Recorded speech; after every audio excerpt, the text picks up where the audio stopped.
हिंदू धर्म में दीपावली से 8 दिन पहले कार्तिक मास के कृष्ण पक्ष की अष्टमी तिथि पर अहोई अष्टमी माता की पूजा और व्रत करने का विधान है। इस दिन सभी माताएं अपनी संतान के लिए और उनकी दीर्घायु के लिए निर्जला और निराहार उपवास रखती हैं। वैसे तो इस व्रत को जिनके बेटे होते हैं वही रखती हैं, लेकिन अब परंपराएं बदल रही हैं। इसीलिए जिनकी बेटियां हैं वह भी इस व्रत को रख सकती हैं। और इस व्रत में सुबह से लेकर शाम तक व्रत रखा जाता है। शाम को तारे निकलने पर तारों को अर्घ्य देकर यह उपवास खोल लिया जाता है। जैसे करवा चौथ के व्रत में चंद्रमा को देखकर उपवास खोला जाता है। हालांकि कुछ लोग इस व्रत में भी चंद्रमा को देखकर उपवास खोलते हैं। तो जिसकी जैसी मान्यता हो उसके अनुसार व्रत रखना चाहिए। आज के इस वीडियो में मैं आपके साथ अहोई अष्टमी की बहुत ही सरल और आसान पूजा विधि शेयर कर रही हूँ। आप इस वीडियो को पूरा ज़रूर देखिएगा ताकि जो भी महिलाएं इस बार पहली बार व्रत रखना चाहती हैं उन्हें पूजा करने में आसानी हो। और इस व्रत को ऐसी महिलाएं भी रख सकती हैं जिन्हें अभी तक संतान सुख प्राप्त नहीं हुआ है। अहोई अष्टमी के दिन पूजा शाम के समय की जाती है। प्रदोष काल के समय भी इस पूजा को किया जाता है। कुछ जगह पर दोपहर में पूजा कर ली जाती है और शाम को जब तारे निकलने का समय हो तब केवल तारों को अर्घ्य देकर व्रत खोला जाता है।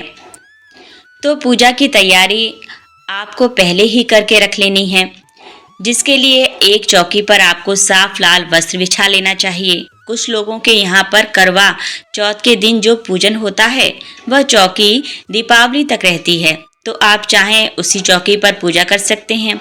अब सबसे पहले आपको चौकी पर वस्त्र बिछाकर गंगा जल छिड़ककर शुद्ध कर लेना है। अब आपको अहोई माता का पोस्टर, कैलेंडर, तस्वीर, फ्रेम जो कुछ भी आपको मिले वह आपको चौकी पर स्थापित करना है। यदि कैलेंडर हो तो उसे दीवार पर आप किसी भी टेप आदि की मदद से टांग सकते हैं। अहोई अष्टमी के व्रत में मिट्टी का एक छोटा सा घड़ा जो करवे से थोड़ा बड़ा होता है वह लेना जरूरी होता है। कुछ लोग 2 घड़े भी रखते हैं, तो अपने यहाँ की मान्यताओं के अनुसार मिट्टी का घड़ा लें आप और उसे पहले पानी में भिगोकर रख लें। सारे मिट्टी के जो भी बर्तन हैं उसे 1 आध घंटे पानी में भिगोने के बाद ही आप पूजा में प्रयोग करें। अब उस मिट्टी के घड़े के अंदर आपको कोई भी अनाज भर लेना है। कुछ लोग अक्षत यानी चावल भरते हैं, कुछ लोग गेहूं भरते हैं, कुछ लोग ड्राई फ्रूट्स भी भरते हैं। तो आप अपनी सामर्थ के अनुसार जो भी चाहें अपनी इच्छा से अनाज इस घड़े के अंदर भर सकते हैं। अनाज को घड़े के अंदर भरने के बाद अब हम उस कलश का, उस घड़े का भी पूजन करेंगे। घड़े के कंठ पर हम मौली या कलावा बांध लेंगे और घड़े पर भी हम स्वास्तिक का चिन्ह बना लेंगे। और इसके अलावा आपको एक और कलश चाहिए होगा। मिट्टी वाला सिंपल कलश हो, छोटा लोटा हो तो वो भी आप ले सकते हैं, या कोई भी स्टील या धातु का लोटा जिसमें हम जल भरकर रखेंगे। तारों को जल का अर्घ्य देना होता है, वो आपके साथ में रखा होना चाहिए। तो आपको 2 कलश होने चाहिए। मिट्टी का एक कलश हो तो दूसरा स्टील का हो, या दोनों ही आप मिट्टी के प्रयोग कर सकते हैं। अब जो दूसरा वाला छोटा लोटा है उसमें आपको जल भरना है। शुद्ध जल भरें, उस पर थोड़ा गंगा जल मिलाएं और फिर दूसरे कलश का भी इसी तरह से पूजन करना है। कंठ में कलावा बांधें और तिलक लगा लें। क्योंकि अहोई अष्टमी के व्रत में अहोई की माला या लॉकेट भी पहना जाता है। जिनकी कोई संतान नहीं है यह बिना लॉकेट के भी पूजा कर सकती हैं, लेकिन जिनकी जितनी संतान हो उतनी संख्या में उतने मोती आपको इस लॉकेट में पिरोने होते हैं। शुरुआत में आपको 2-2 मोती डालने होते हैं। इसके बाद हर साल 1-1 मोती आपको इस माला में चांदी का ही होता है, वह बढ़ाना होता है। तो जो चांदी की अहोई है, अहोई का लॉकेट है, वो आपको जिसमें आपने गेहूं भर कर रखे हैं उसमें आपको रख देना है, स्थापित कर देना है। और जो भी आप कलश की स्थापना करेंगे जिसमें आपने अनाज भरा है उसके नीचे आप थोड़ा सा अक्षत का या गेहूं का या किसी भी अनाज का आसन जरूर दें और अगर आपको अहोई का लॉकेट या माला नहीं मिलती है तो आप उसकी जगह पर जो कलावा है या कोई भी लाल रंग का धागा है वो भी आप पूजा में प्रयोग कर सकती हैं। पूजा करने के बाद गले में पहन सकती हैं, क्योंकि यह जो अहोई का लॉकेट होता है यह वैसे तो दीपावली तक पहना जाता है, और जो लोग दीपावली तक नहीं पहन सकते वह कम से कम 24 घंटे तक इस लॉकेट को पहनते हैं और फिर उसको विधि विधान से उतारकर अगले साल पूजा के लिए दोबारा से यूज में लाने के लिए किसी सुरक्षित और शुद्ध जगह पर रख देते हैं।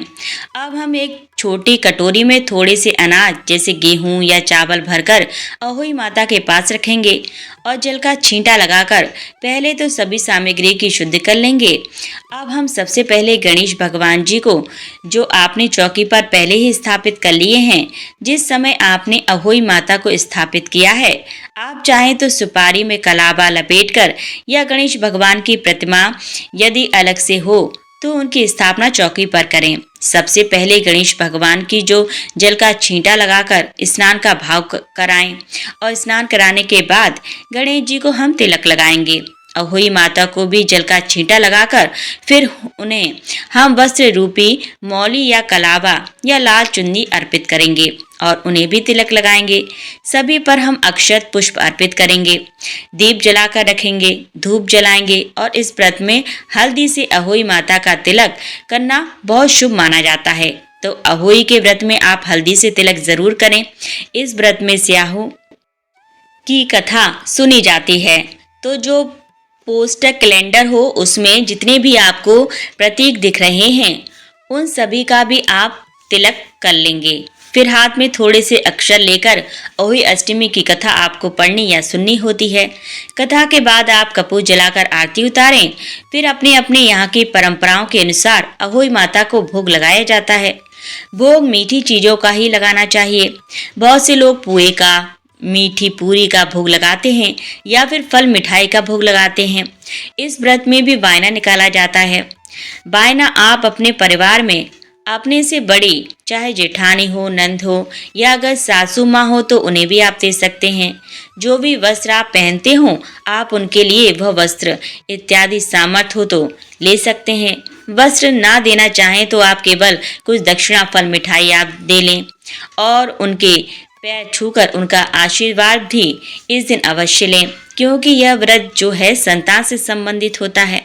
अगर आपके बच्चे आपके साथ रहते हों तो शाम की पूजा करते समय उन्हें भी अहोई माता की कथा सुनाएं और उन्हें भी तिलक लगाएं। कथा सुनते समय आपने जो गेहूं या अक्षत के दाने हाथ में लिए थे उन्हें आप अहोई माता के आगे छोड़ दें। और क्योंकि इस व्रत में तारों को अर्घ्य दिया जाता है तो जो कटोरी आपने अहोई माता के सामने रखी थी उसी में से कुछ दाने लेकर आपको अर्घ्य देने वाला जो जल का लोटा है उसमें डालकर फिर तारों को अर्घ्य देना होता है। तारों की तरफ देखते हुए पूर्व दिशा की ओर मुंह करके आप शाम के समय तारों को अर्घ्य दें। ध्यान रखें अर्घ्य देने वाला जो जल होता है उसके छींटे पैरों पर ना पड़े, तो नीचे कोई पौधा या गमला वगैरह आप रख लें या कोई खाली बर्तन रख लें और तारों की आरती उतारने के बाद अहोई माता से और जितने आसमान में तारे हैं उन सभी से प्रार्थना करें कि वे आपके संतान को दीर्घायु रखें, निरोगी रखें और उनका भविष्य सुखद हो, ऐसी कामना करें। और जो भी आपने अहोई माता को भोग लगाया है उसे प्रसाद रूप में अपने बच्चों को खिलाएं।